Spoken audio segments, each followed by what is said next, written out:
Au smash lors du 8e de finale du mondial de volley contre la Chine, le 31 août 2025 à Bangkok, à Moripol. L'équipe de France féminine de volley a réussi l'un des plus grands exploits de son histoire en battant la Chine, 5e nation mondiale, 3 manches à 1, 25 à 20, 27 à 25, 22 à 25, 25 à 20 dimanche à Bangkok, et disputera les quarts de finale du mondial, une première. De retour en Coupe du Monde après 51 ans d'absence, les Bleus rencontreront le Brésil, victorieux de la République dominicaine, 3 à 1, jeudi, pour une place dans le dernier carré, ce que personne n'imaginait encore il y a une semaine, si ce n'est les joueuses elles-mêmes. Le secret, c'est d'y croire. C'est plus kiffant plus de jouer avec cette équipe, et on a toujours envie d'y croire plus, a réagi la capitaine Elena Cazotte, magistrale contre les Chinoises avec 23 points. On n'a pas envie de se donner de limites.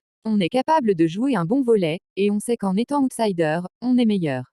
Bien sûr, on rêve d'une médaille, mais on a déjà écrit l'histoire, et on veut juste plus kiffer plus, a poursuivi la réceptionneuse attaquante du Vakifbank Istanbul.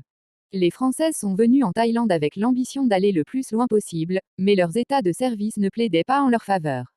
Considérées comme les moins performantes des sports collectifs tricolores, les volleyeuses ont perdu leurs 3 rencontres 3 à 0 au Joe de Paris l'an dernier, lors de l'une de leurs rares apparitions au plus haut niveau.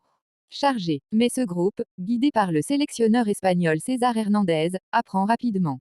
Battues au tie-break il y a une semaine en phase de poule par les Brésiliennes, vice-championnes du monde en titre, après avoir mené 2-7 à 0, elles ont cette fois résisté au retour des Chinoises, pourtant considérées comme nettement meilleures sur le papier. La Chine a battu la France 3 à 0 au Joe 2-0-2-4, puis lors de la Ligue des Nations en juin.